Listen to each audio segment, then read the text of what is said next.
Opposition leader Kamla Persad-Bissessar says, build Trinidad and Tobago into place of peace, unity for all. Using the story of her own great-grandmother, opposition leader Kamla Persad-Bissessar called on Trinidad and Tobago citizens to use the memories and legacies of their ancestors to continue to build Trinidad and Tobago into a place of peace, unity, tolerance, happiness, and progress for all citizens. She made the statements while addressing the audience at the Svaha International Indian Arrival Celebrations 2024 held at Mahatma Gandhi Institute of Cultural Cooperation, MT Hope on May 30. She also acknowledged the Svaha awardees, Rupati Singh, Kamlawati Ramsabaik, Suwati T, and the late Svaha Vice President Ramjatan Maharaj. In her address she said she belonged to third generation of East Indian immigrants who grew up poor but at least had a chance to go to school.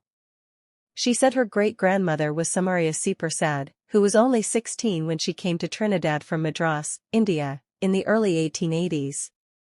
Historical records show, for the majority poor, working-class population, Trinidad was a brutal place of widespread neglect and entrenched colonial discrimination and desolation. But Samaria was determined to beat the odds.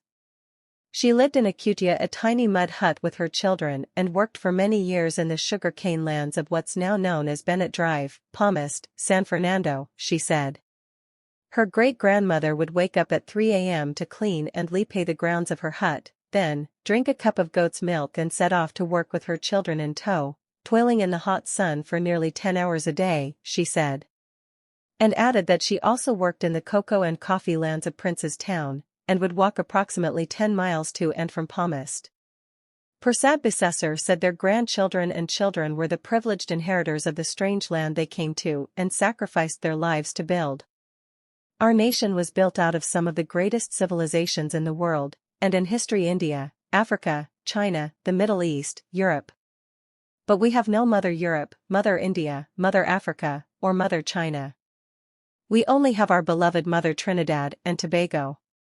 There are, however, our great-grandmothers India, Africa, Europe, China, and the Middle East, she said.